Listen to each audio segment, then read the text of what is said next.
Started.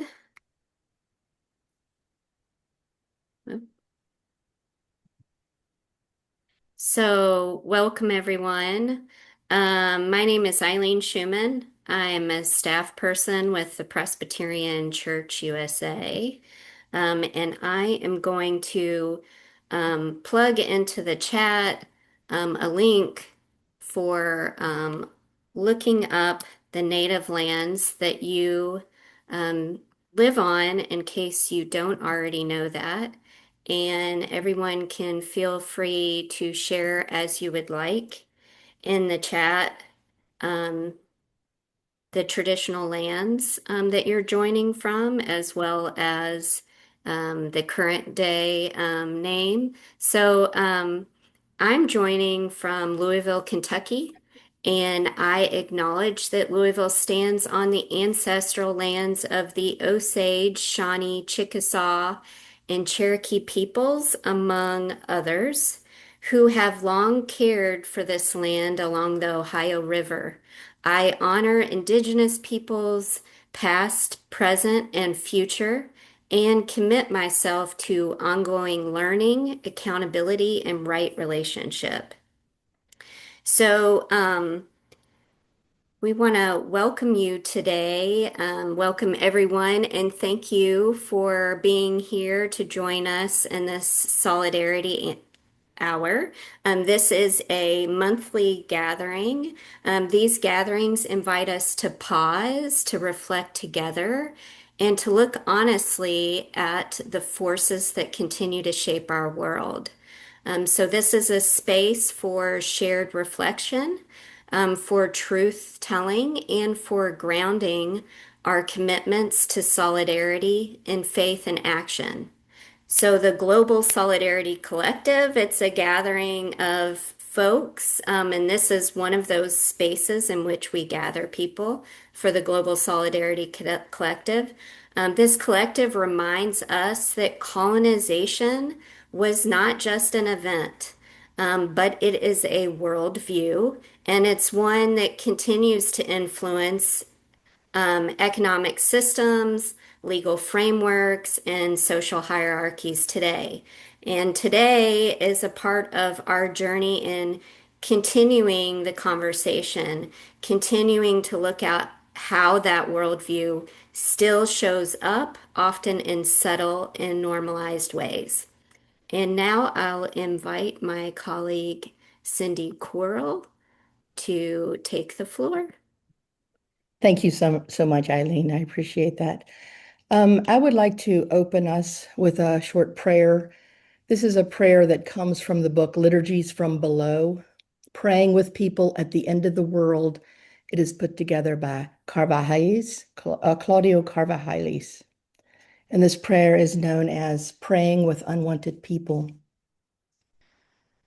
Faced with pain that rips apart, we cry out in one voice, intercede with us, O solidarity, Lord. Faced with death that wounds and marks with pain, give us the strength of an embrace and the peace that your love gives us. Faced with injustice that kills and cries out for conversion, move us to transform the world and let all death become a song. In the face of desolation and crying, faced with impotence and frustration, come to our side, sustain us with your life, Lord. You are the God of the poor, the one who sows hope. You are the God of solidarity, the one who gives love. You are God with us, the eternal, the great I am, God of the embrace, God of song, God who caresses, God who strengthens, God who surrenders, God of action. O Lord of solidarity, your kingdom come to the mourner. Lean your ear to the cry, your offspring are coming to show your great love. In Christ's name, amen. Amen. Today, friends, our guests are going to tell you a story of solidarity. The small city of Springfield, Ohio has a population of about 60,000. And since about 2014, the number of immigrants from Haiti grew to about 20,000. The Haitian people were welcomed by the small rural city. When false allegations and violent threats came, the people of Springfield embraced them. Telling us their story today are the Reverend Villes d'Orsenville. He's a native of Haiti and he is the executive director of the Haitian Support Center in Springfield. He is a Moravian pastor with a lifelong commitment to human rights. Before his work at the Haitian Support Center, he served 7 years as executive director of the Haitian Association of the United Nations. Villes is deeply committed to advancing the well-being of immigrants and refugees, particularly the Haitian community of Clark County. The Reverend Jody Noble is pastor of Covenant Presbyterian Church in Springfield. Jody is a graduate of The Ohio State University. She holds dual Bachelor of Arts degrees in English, political science, as well as a master's in public administration. She graduated from McCormick Theological Seminary. She is a second career pastor, having served as professor of economics and president of several chapters of the Lupus Foundation of America. And coming to us from Presbyterian Life and Witness, Amanda Kraft works in immigration advocacy in the Presbyterian Office of Public Witness. She comes to the OPW after serving 8 years as manager for advocacy in the Office of Immigration Issues. Her duties there included the continued development and expansion of Presbyterians for Just Immigration. She helped mobilize Presbyterians to affirm and promote the civil and human rights of immigrants and train leaders in immigration advocacy work. Before that, she served 8 years as a mission co-worker in Mexico and Central America. We are grateful to have each one of you here. Today, we're going to do the storytelling by interview style.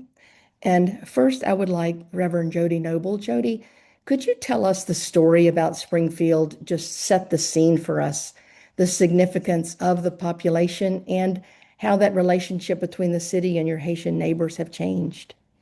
Absolutely. Thank you. And hello, everyone, from wherever you may be. It is a joy to be together, and I appreciate your prioritization of care for our Haitian brothers and sisters and all of our immigrants, both here in Springfield and in the communities where you live and serve. I came to Springfield in August of 2022 as the pastor for Covenant Presbyterian Church, which is a downtown congregation celebrating 100 years here in 2027 as two churches combined in 1927 gave up their names and their buildings to create the church where I have the privilege of serving. We are right next to the Justice Center downtown and 2 blocks away from City Hall, both of which have been integral places where part of this story plays out. So geographically, that gives you an idea. When the bomb and death threats began, we were right next to where those occurred.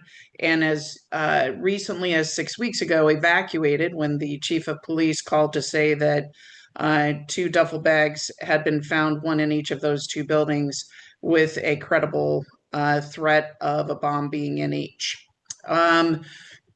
When I had previously come to Springfield as a member of a family, my home family, who live here. My parents were missionaries and then came out of the missionary field to locate here in Springfield because my sister, her husband and daughter lived here. So I visited here for 30 years before I began serving as the pastor of Covenant. And my experience as I came in was that Springfield was calm as we had welcomed our Haitian brothers and sisters. There were conversations about housing, very spirited conversations, and spirited is a wink, wink word, at city council meetings, and questions about how are we handling the growth in our schools, very passionately in those conversations. But we had an incident happen with the hitting of a school bus that by a Haitian man who at the time did not have a current driver's license. And that triggered outrage in the community. It was already present, but that was a matchstick moment. We the pastors and community leaders joined forces to try and convince our community to hold and to not blow up into violence. And we were successful. There were certainly heightened tensions, but no terrible incidents of violence occurring. There was property damage for sure. People's cars took rocks, or food trucks took damage, and a lot of jabberjawing, but the the safety of the community held. We then in 2022 entered into 9 days of um, bomb and death threats, 9 days in a row, targeting different sections of our community. The source was identified as being international, always through emails, and targeted different schools and different portions of our community with the carrot that if we would just force our Haitian brothers and sisters out of the community, the threats and presence of white supremacist groups, three of whom started making their presence openly during the daytime known here, um, would go away. And our certainly at that time also we had the national factor of a presidential election where the Trump Vance campaign raised us to international knowledge for the allegation that our Haitian brothers and sisters would eat cats and dogs and other heinous things. So, none of which was factually based, obviously, and has been disproven over and over. But the damage was done in terms of what people will choose to believe if it feeds where they believe other in the othering of people. So we have been working tirelessly from that point as a faith community and leadership community to address those issues and to hold and continue to do that. Thank you. Thank you for setting that scene. Reverend Viles, can you share with us some of the information about how did the Haitian diaspora, how and when did the Haitian diaspora come to Springfield? Thank you for having me, and it's a privilege for me just to be here and sharing in this fashion with you this morning. Basically, I have some of the Haitian friends who told me because beginning 2016, I was still in Jamaica. And 2017, 2018, I was still in Jamaica as a pastor of the Moravian Church um, in a parish called St. Elizabeth. I never knew there was a place called Springfield. I had been traveling back and forth from the US, Jamaica, and Haiti while I was in seminary. But usually when I came to the USA, I came for vacation, I came for conference purpose, and just visit with a friend. And after I went back, um, but I have friend who told me that folks started to come to Springfield since 2015, 2016, 17 up. So it's to answer the when question, but the most recent influx of Haitian came to Springfield after the COVID-19, because if you recall that the former Haitian president was assassinated in 2021 and turned the country in limbo. And at that time, the hoodlums were very powerful. So, in university, professors, students, business owners, they started to leave Haiti, but most of them came to Springfield. And they came to Springfield just to have a place safe for a safe haven. Um, and I think they, at that same time, around 2020, 2021 up to 2022, 2023, there were a huge Haitian diaspora living in Chile and Brazil. So I think when the Biden administration came up with the CNHSV, the program, what they call it, the Biden program, um, it for country like Nicaragua, Honduras, oh no, Nicaragua, Venezuela, Haiti, and Cuba. So there, that how did that work is that you can be home from your home country and you have a sponsor in the US who would agree just to sponsor you, and they will apply for you through the USCIS, and they will send you a travel document while you are home, and you would take an airplane and come here.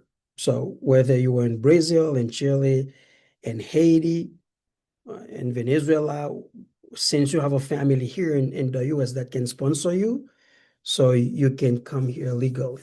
And the second aspect of that program was people who came through the Mexican border. When they came through the Mexican border, they apply from an app called CBP1.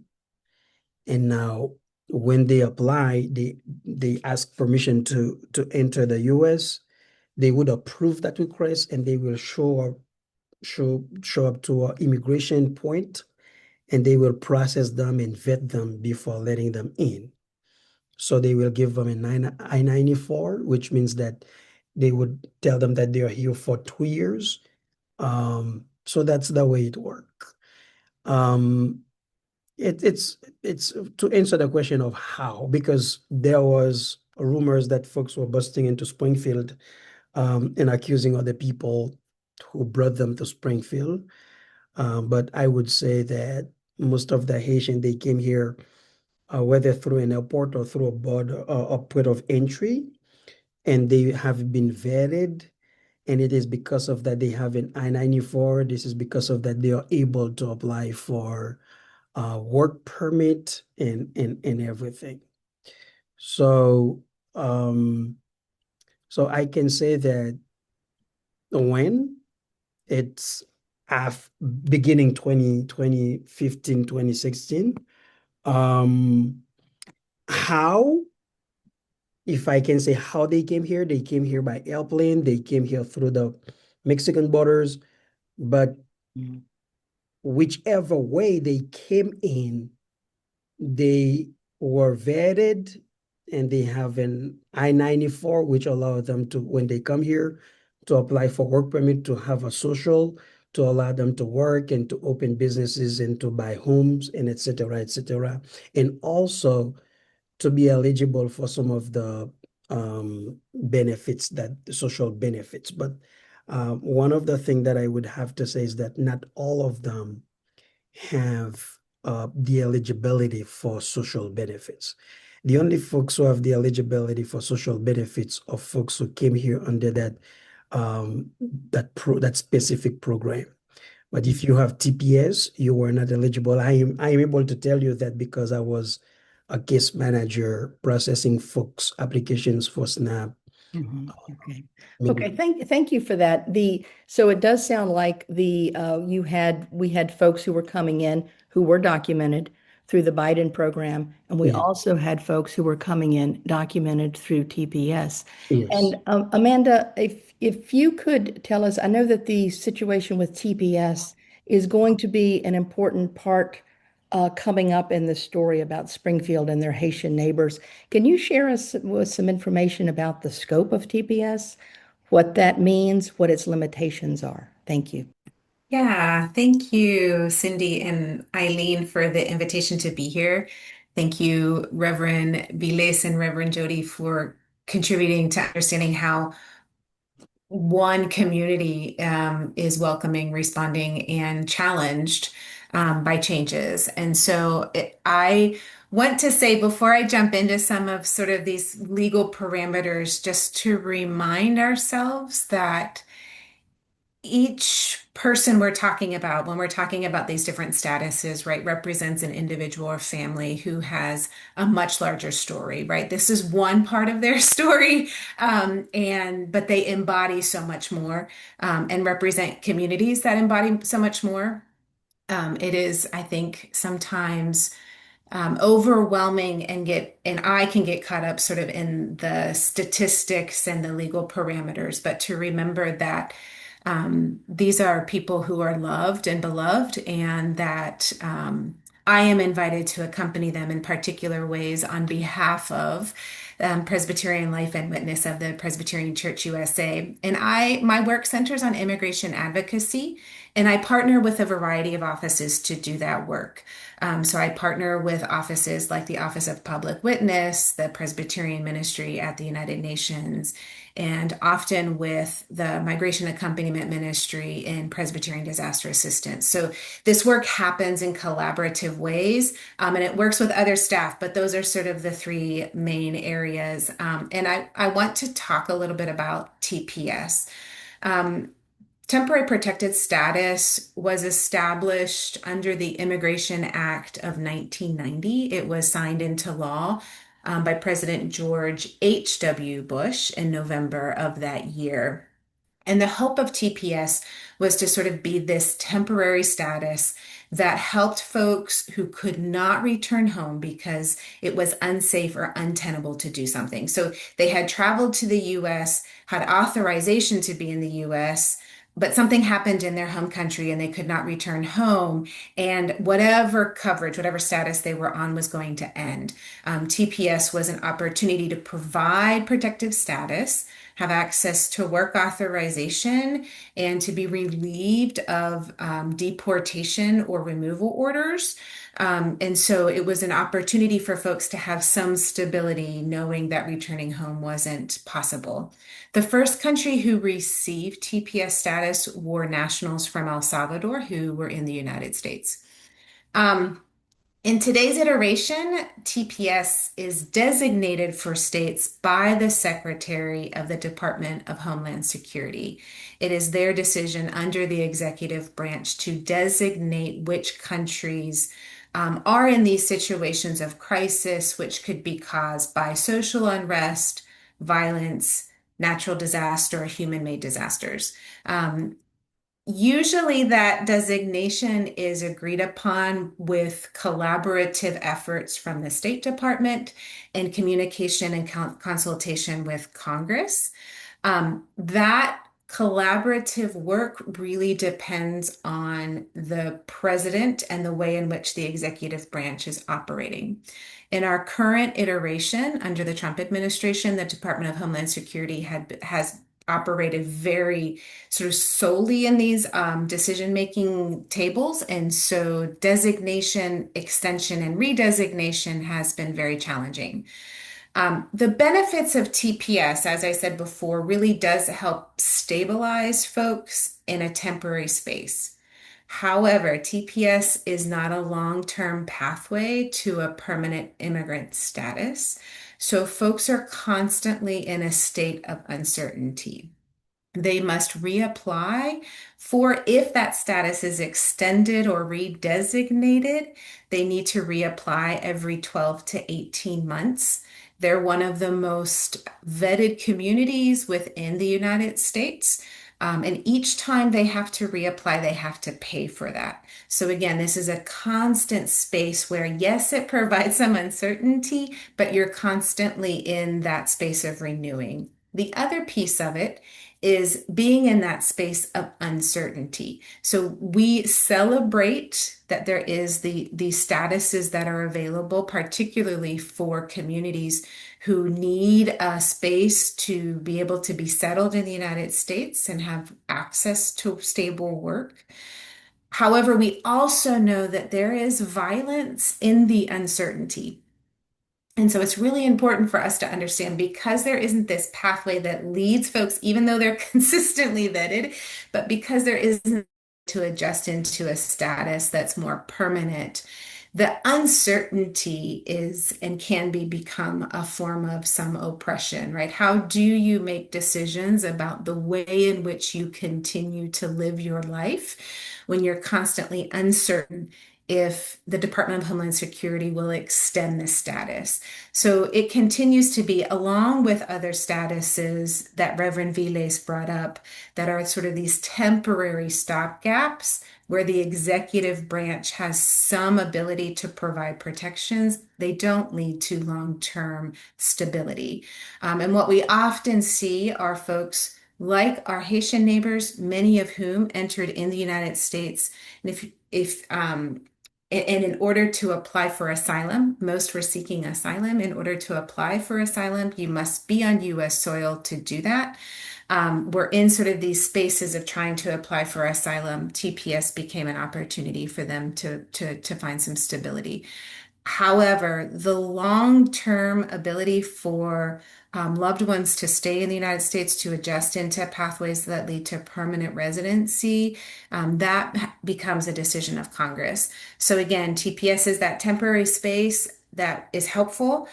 However, there's a lot of emotional and economic and personal instability that can create for individuals.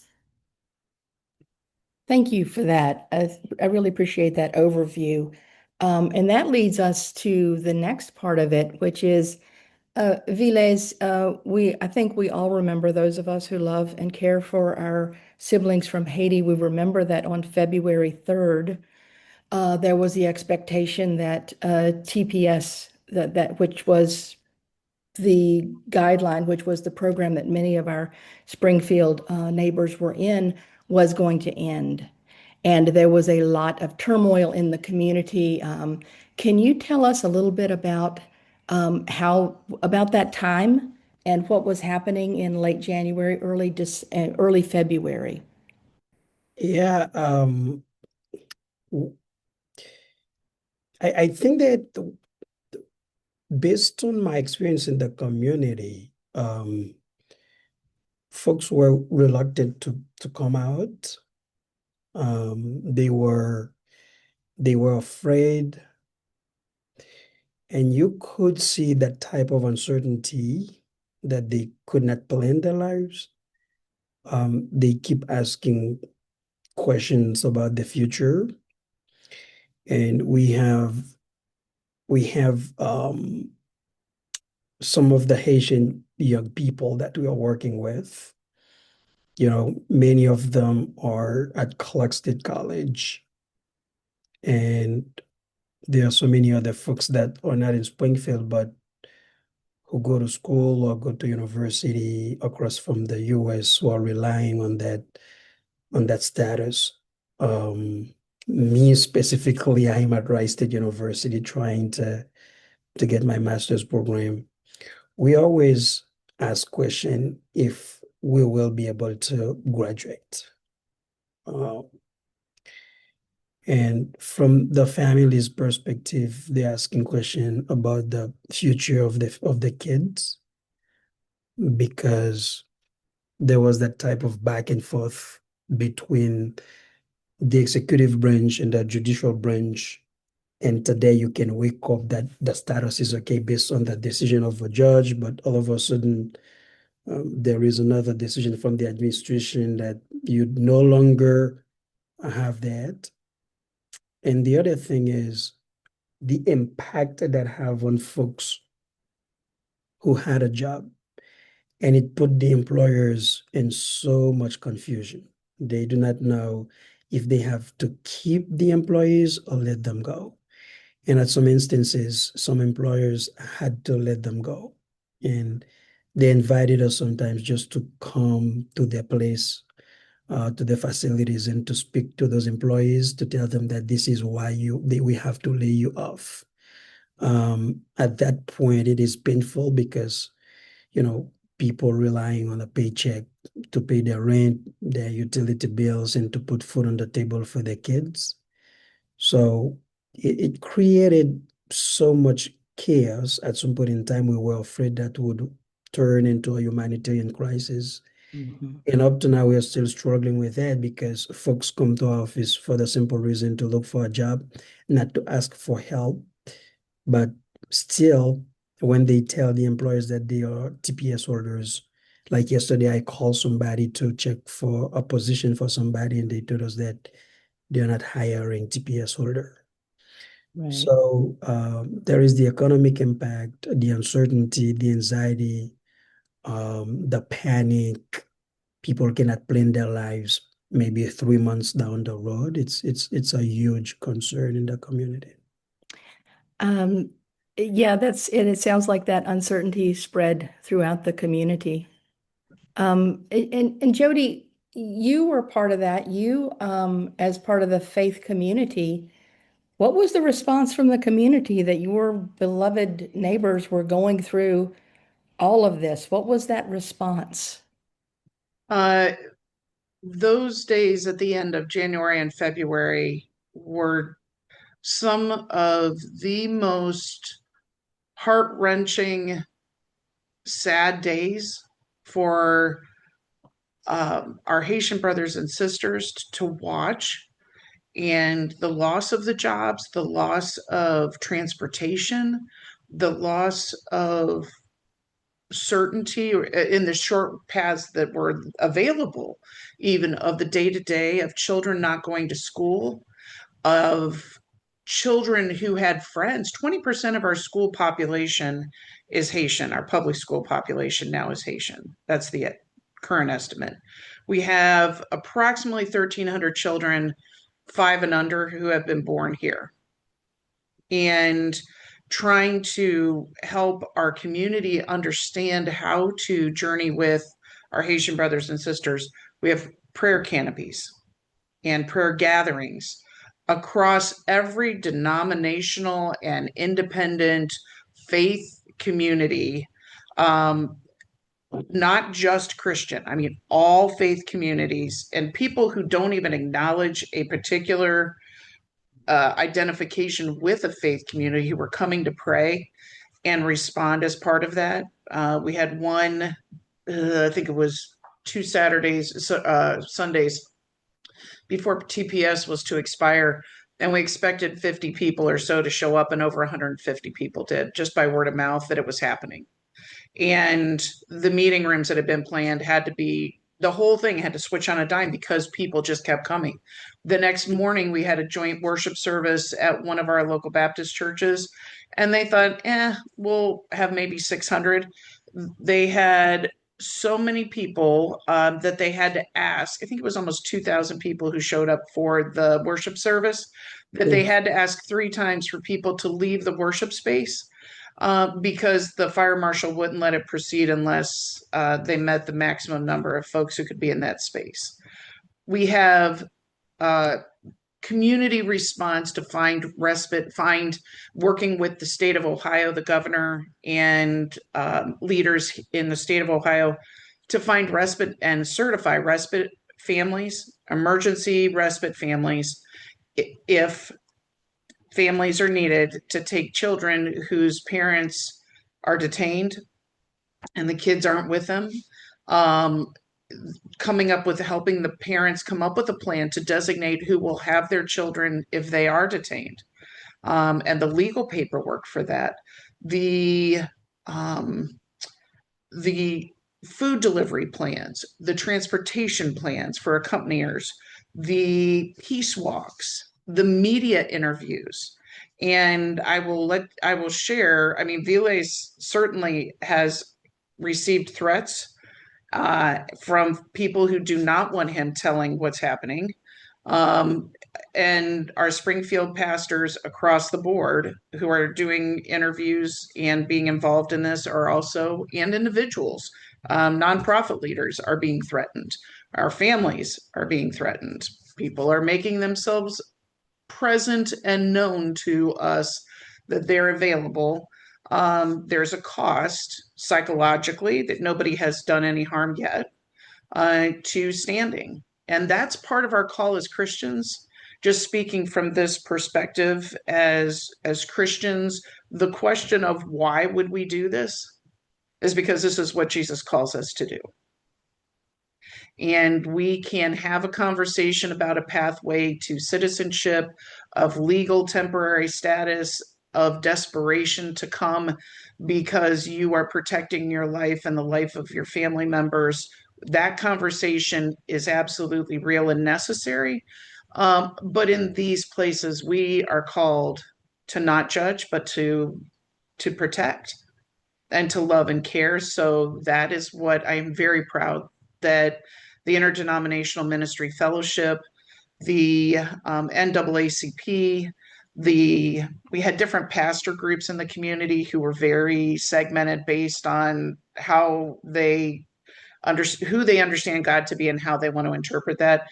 And those have fallen by the wayside over this opportunity to hold together.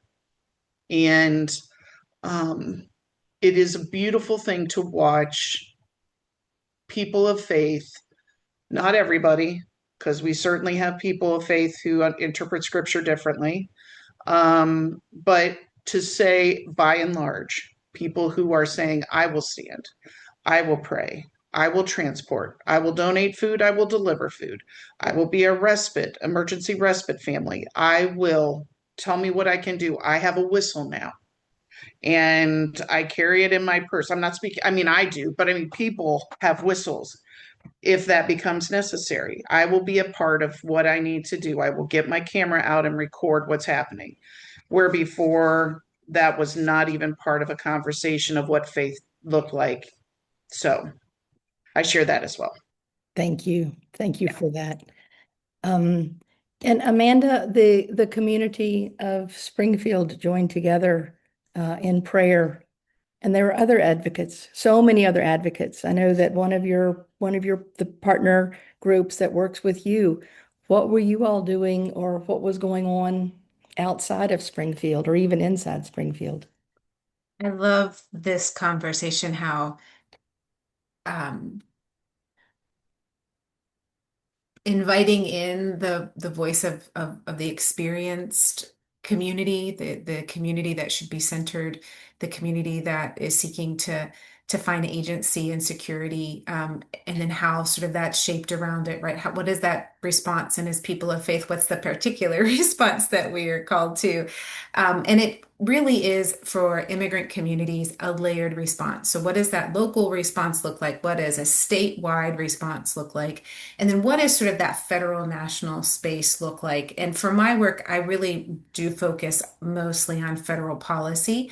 And so looking at sort of that advocacy at that national level. And two of our partners at the national level have been key in sort of the way in which we've been invited and then participate in advocacy efforts. So Haitian Bridge Alliance, which started out of California, has been a key partner. Gerline Joseph, who is their executive director, is really so gifted at advocacy and understanding the ways in which different mechanisms in the federal government operate, and what are ways that we can be strategic as advocates and in solidarity with communities at risk to seek pathways of protection. And so Haitian Bridge Alliance has been really helpful in sort of understanding these mechanisms and thinking through where are the levers that we can push that are helpful. The other coalition that the Presbyterian Church USA participates in is the Interfaith Immigration Coalition. Haitian Bridge Alliance sits in that coalition as well. And that coalition of interfaith folks who are involved in policy efforts is the space where the faith voice comes in to engage the issue. How are we? What is the way in which each of our faith community policies guide what the work we do, but then how do we become engaged and encourage constituent groups to come and become engaged? And there are two areas around TPS for Haitians that have been key areas where that larger advocacy group came together and continues to come together. One is around a court case And it's a court case that has been joined with TPS for Syria, but both for the Haitian and Syria um, examples in this court case. The case against the US government as that decision was made outside of regular mechanisms in the termination of TPS for both communities. The hearing in front of the Supreme Court will happen on April 29th. And the interfaith community is sort of thinking through ways that we may show up for that hearing. That is an important space for us to be in a visual kind of posture to be able to provide that spiritual sense for the legal team that will be representing folks who are at risk.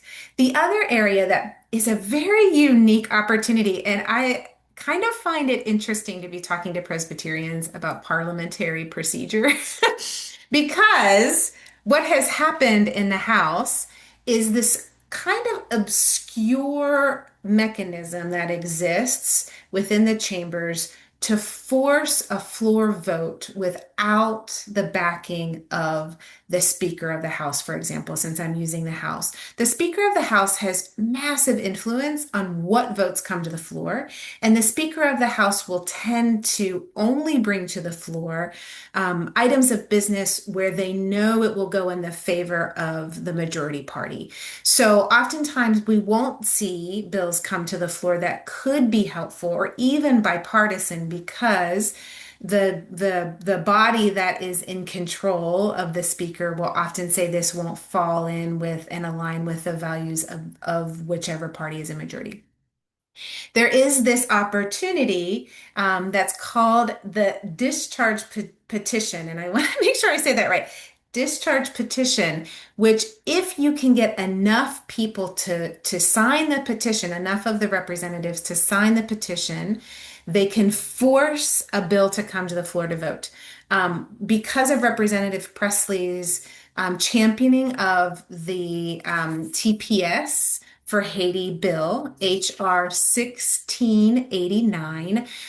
She was able, along with lots of constituents. This is really the beauty of when we can utilize our opportunity and obligation as citizens of the United States, our voices to the government, along with folks who reside in the United States and care deeply about this issue. How are ways that we speak to our elected officials? This is one avenue that has allowed this bill to come to the floor. So we're watching. We're not quite sure when it will be heard on the floor and when it will be voted on the floor.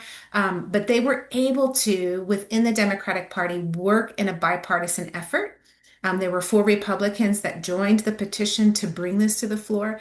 So again, there are avenues that we can seek within the federal government that allow some of relief to populations who really are suffering under the current ways in which immigration law and policy enforcements are being implemented.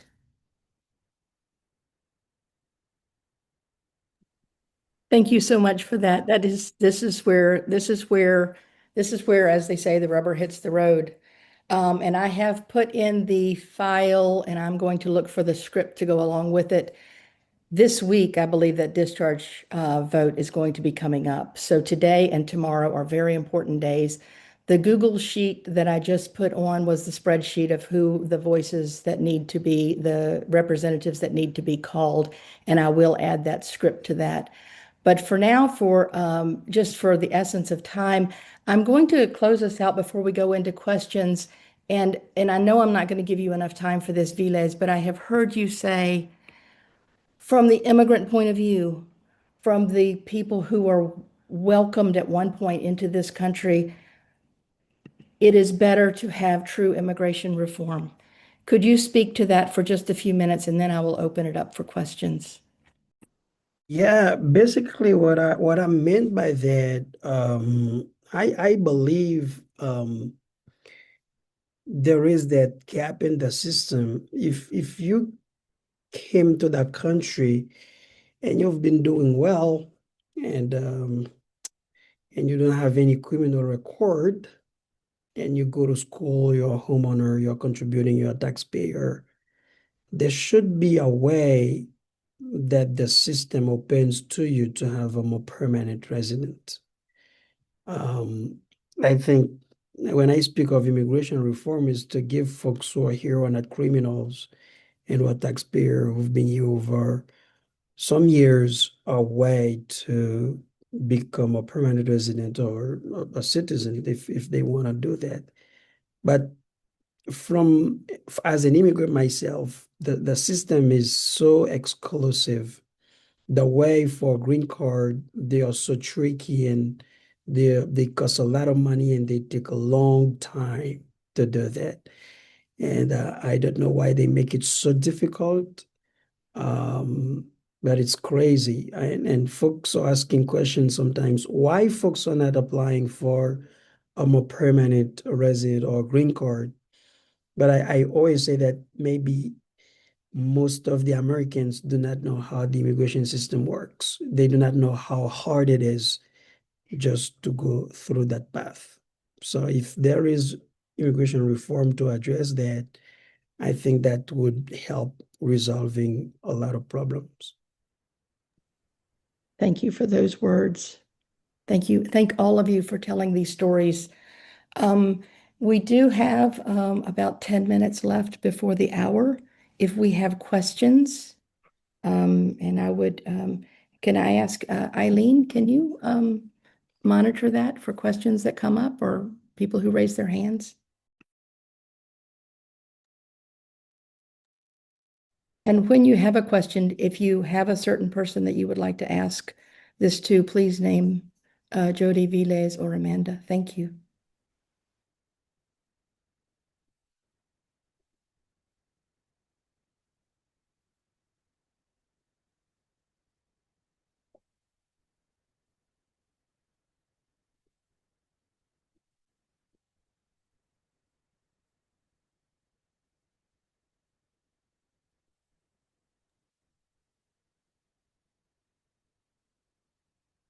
Have we already answered all your questions?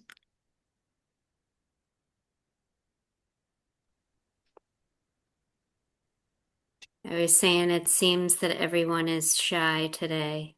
Mhm. It's that Shy Tuesday. It is. I don't know if I had a question. Carlton Stock from Oberlin, Ohio. Springfield isn't all that far from where we are. So that was one of the reasons I wanted to come on this call because it's in our state, has to do with the state of Ohio, as well as the federal. But it seems to me that this is so tied in with politics, it's hard to respond without acknowledging the disaster of a government that we have. Sorry about that, but that's the way it is. Some might not agree with that. I don't know. But it's somehow the issue is more with TPS or anything. It's how do we change this government? And I just don't think anything's going to happen until we get rid of this government. And the church doesn't like to do that. I'm a retired pastor, been in the church a long time.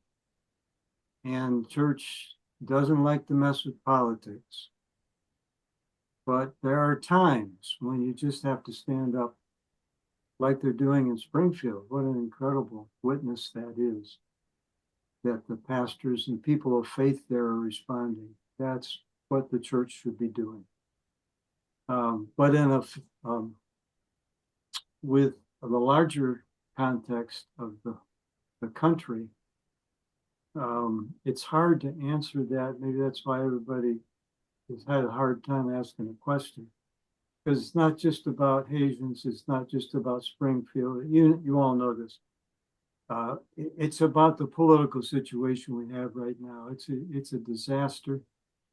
It's a clown show. It's everything you could call it. And we can't be afraid to speak up, even though you might know you pay the price. Yeah, you could pay the price. But the church and people of faith have to stand up and speak and talk and act like they are in Springfield, in Minneapolis, and many other places. So Anyhow, sorry, that was really a question, just a statement about our times in terms of Haitians and immigrants. It's so sad what's going on down there. I've just been lamenting that as long as it's been going on in Springfield. Our daughter went to Wurtemberg University there in Springfield, so we've been there a number of times. You know that a little bit. Anyhow, I'm rambling on, but I think you probably get the point. So it was Thanks, more of a statement than a question. Sorry. Thanks, Carlton. And our policy here is you never have to apologize for speaking truth. So, Truth to power, truth to yeah. power, right? So, so Thank you. thank you. Thanks for the opportunity. It looks like we have, well, first I'm just going to read a comment from Reverend Jody. She was just lifting up an example. Our church, her church co-sponsored a Ukrainian family, father, mother, three children, and they are in the process of applying for a 2-year extension to the visa. Each had to pay $1,020 to have USCIS consider their request. So that's just as speaking to what Vilez was saying about, the tremendous expense that people incur. Brian, do you want to let me add you over here real fast. I'm having You. Uh, just well, maybe a comment and question for no one in particular, but any of the people that presented today. The comment I have is I'm a big fan of changing the name of things that have been used in terms of what we say, migrants, immigrants, whatever you may call it. But if we refer to our own written word as neighbors, love thy neighbor as you do yourself, etc. Let's just call them neighbors, extended family members, that kind of thing. And just to change the wording, and I commend the one person that spoke about unity and prayer, regardless of your religious or spiritual background, because that is powerful. And I'm a big fan of that too, because I do pray in native way. I use the language. Besides, English is my second language, written, spoken. But if I can pray in Spanish, I certainly will, because I'm celebrating my heritage on both sides of my culture, my parents, if you will. So that's something I'd like to share as maybe a way that we can support, and just not prayer, but it comes with action. Our faith is seen when we take some action. I appreciate the gentleman just before me to say that. And maybe my question now is something else that we can do that are listening to you today. What is that you may find that you need or maybe a want from the rest of us? Yes, the political process exists, writing letters, etc., but I want to know more than I can just vote and do that. Information is good too, because I learned a lot of new things too. My question is, what is it that maybe we can do? What can you offer the rest of us to participate in something, perhaps? Amanda, that sounds like a good question for you. And also remember, we will be sending out resources. We will send out other resources when this is over. So thank you. Yes, Amanda. And I appreciate the comments, the comment and the question. And I think the Springfield experience becomes sort of a model.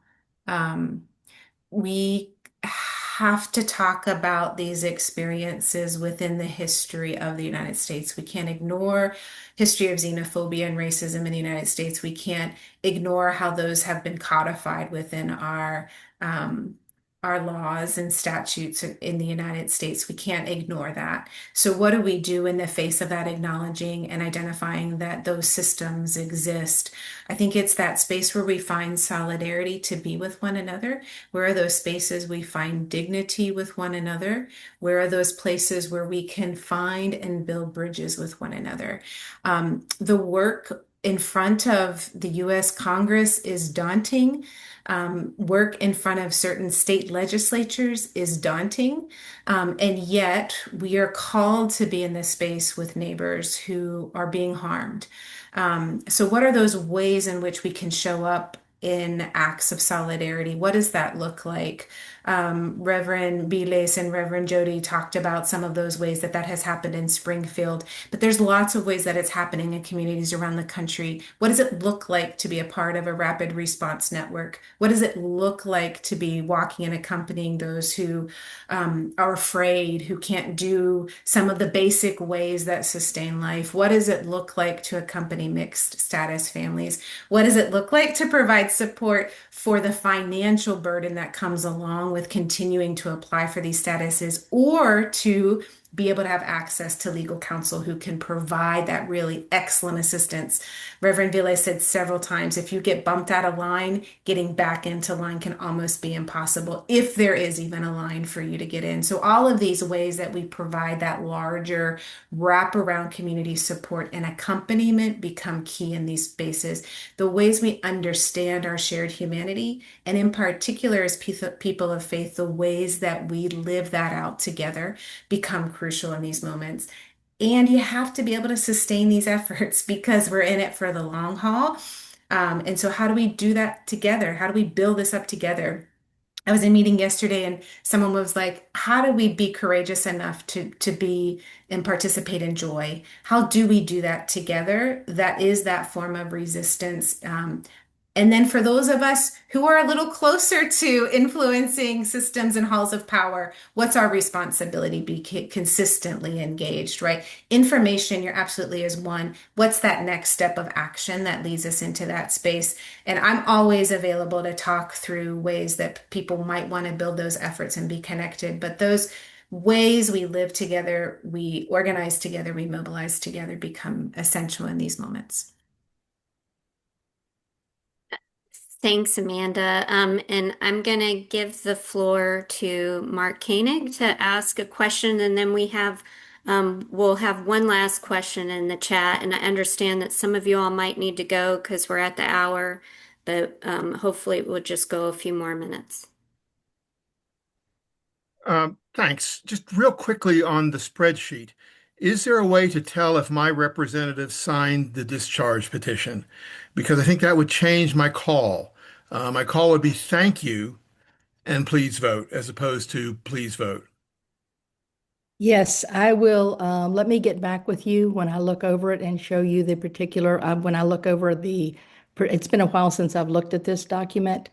But I will get back with you. Anyone else has that same question, let me know, and I will get back with you as well. And I will even put that in the thing. I can tell you that I was part of that drive to get the votes for the discharge petition, and so many organizations were part of it. It was life-giving, but I will definitely get back with you on that.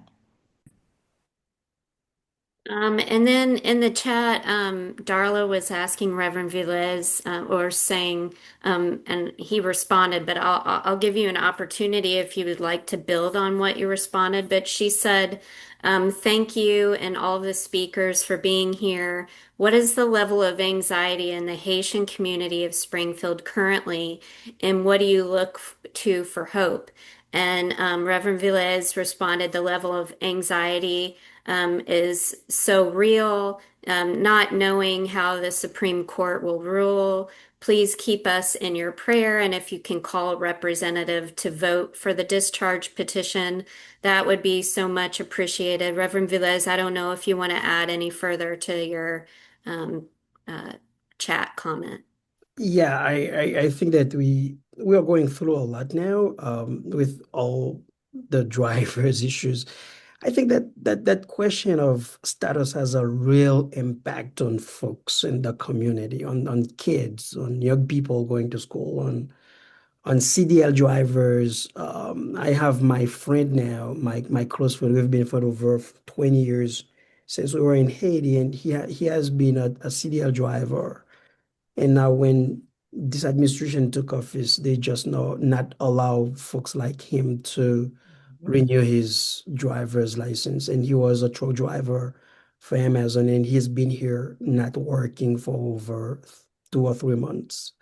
Um, and so so many folks are in trouble paying for rent and utility bills. We've been helping with the organizations, but we don't know how long we will be able to continue to help. And I know St. Vincent de Paul has been doing a very great job as well. And we have the Springfield Neighbors United, G92. We've been combining our strength to stay in solidarity with the community, but we don't know how long we will be able to sustain that. Um, so the anxiety is very real for family, and it has a real impact on a daily basis of folks.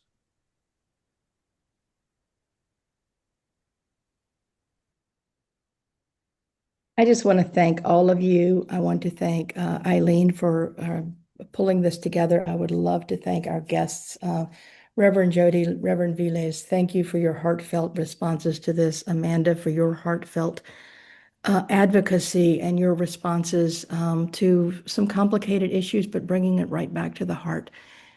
Springfield is a place that I have visited once. I will be back, but it is a great story of how we can love our neighbor. And Brian, thank you so much for bringing that up as well. We will have more information for all of you. Thank you for being here. Thank you for loving your neighbor in your ways. And I'm just overcome. Thank you all so much. Merci en pile. Merci Merci en beaucoup. pile. Thank you. And we'll be sending out a follow-up email with the recording and as many resources as we can put together that you should be able to share with your networks. So that'll be coming out later today or tomorrow. So be looking for that. And thanks, everyone. Have a great rest of your day. Thank Bye. you. Have a good time.